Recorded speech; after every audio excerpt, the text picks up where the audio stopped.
ពុំមានទាំងអស់គ្នាថ្ងៃនេះខ្ញុំបានក្តាមឥឡូវនេះខ្ញុំកំពុងតែឆ្កឹះខ្លាញ់ក្តាមទុកម្លេសិនដើម្បីខ្ញុំធ្វើទឹកគ្រឿងក្តាមញ៉ាំដោយសារខ្ញុំបានក្តាមតែឆ្កឹះខ្លាញ់វាទុកម្លេសិនហើយបន្ទាប់មកទៀតខ្ញុំក៏ចាប់ផ្ដើមបកក្តាមហើយនឹងកាច់តាគៀបក្តាមដើម្បីទុកឲ្យវាស្រស់ទឹកលាងឲ្យទុកឲ្យវាស្រស់ទឹកសិនព្រោះយើងអត់បុកភ្លាមបានទេវាចេញទឹកនោះចាបន្ទាប់មកទៀតខ្ញុំក៏មកចិញ្ច្រាំសាច់ជ្រូកឲ្យម៉ត់ព្រោះយើងត្រូវការធ្វើទឹកគ្រឿងយើងត្រូវការចិញ្ច្រាំសាច់ជ្រូកដាក់ខ្លះខ្ញុំអត់សូវយកខ្លាញ់ច្រើនទេខ្ញុំយកខ្លាញ់តិចតួចទេពេលចិញ្ច្រាំហើយក៏ទុកម្លេសិនព្រោះយើងមិនទាន់ធ្វើទេបន្ទាប់មកទៀតគឺយើងចាប់ផ្ដើមរៀបចំបុកក្តាមព្រោះក្តាមយើងត្រូវបុក2ឬ3ដងដោយសារអីយើងបុកតែម្ដងវាអត់អស់ទឹកអត់អស់ជាតិក្តាមទេបុកឲ្យម៉ត់ចឹងនិយាយថាយើងបុកឲ្យម៉ត់ហើយយើងដួសយើងដាក់ទឹកក្នុងចានឬក៏ឆ្នាំងមួយទៅហើយយើងដួសក្តាមដែលយើងបុកនេះដាក់ចូលហើយយើងកកូរវាឲ្យចេញជាតិក្តាមចូលទៅក្នុងទឹកនោះ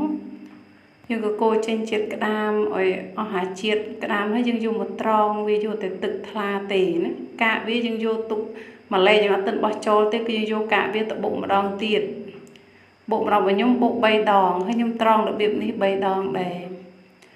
ហើយក៏បានទឹកហើយក៏យើងយកមកចាក់ទុកដាក់ចានមួយលេខសិនណាដាក់ចានមួយលេខសិន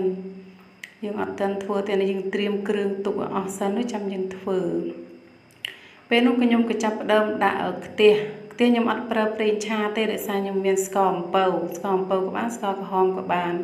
បើមានស្ករសយើងត្រូវដាក់ខ្លាញ់ដល់ពេលនេះហើយខ្ញុំចាប់ផ្ដើមកូរស្ករអំពៅនេះឲ្យវាឈ្ងុយហើយខ្ញុំដាក់ខ្ទឹមចូលហើយខ្ញុំកូរខ្ទឹមជាមួយនឹងស្ករនោះឲ្យឈ្ងុយសិនហើយឈ្ងុយរួចហើយខ្ញុំចាប់ផ្ដើមដាក់រៀបចំដាក់សាច់ជ្រូកអត់សំទោដាក់ខ្លាញ់ក្តាមសិនដោយសារឲ្យយើងមានខ្លាញ់ក្តាមយើងនោះយើងដាក់ខ្លាញ់ក្តាមយើងកូរជាមួយនឹងស្ករជាមួយនឹងខ្ទឹមនោះឲ្យឈ្ងុយយើងកូរវាឡើងឈ្ងុយព្រោះខ្លាញ់ក្តាមវាជួយបង្កើនពឿស្អាតដែរហើយចាក់សាច់ចូលហើយដាក់គ្រឿងដាក់តាមចំណង់ចំណូលចិត្តដែលយើងចង់ដាក់អីក៏ដាក់ទៅយើងដាក់គ្រឿងហើយយើងកូរវាកូរសាច់នោះឲ្យឆ្អិនហើយឲ្យស្ងួតខាស់ទឹកអស់ណាដើម្បីឲ្យវាមានក្លិនឈ្ងុយហើយឲ្យវាដាច់ទឹកអស់កូររបៀបនេះដូចខ្ញុំកូរចេះឲ្យឈ្ងុយតែអត់ឲ្យខ្លោចទេហើយយើងចាក់ទឹកក្តាមដែលយើងបុកហើយយើងត្រងរួចហ្នឹងហើយយើងដាក់ចូលទៅក្នុងនោះទៅហើយយើងបើកភ្លើងឲ្យខ្លាំងបន្តិចដើម្បីវាឆាប់ពុះហើយដល់វាគ្រឿងយើងចាប់ផ្ដើមពុះហើយអញ្ចឹងពុះហើយគឺ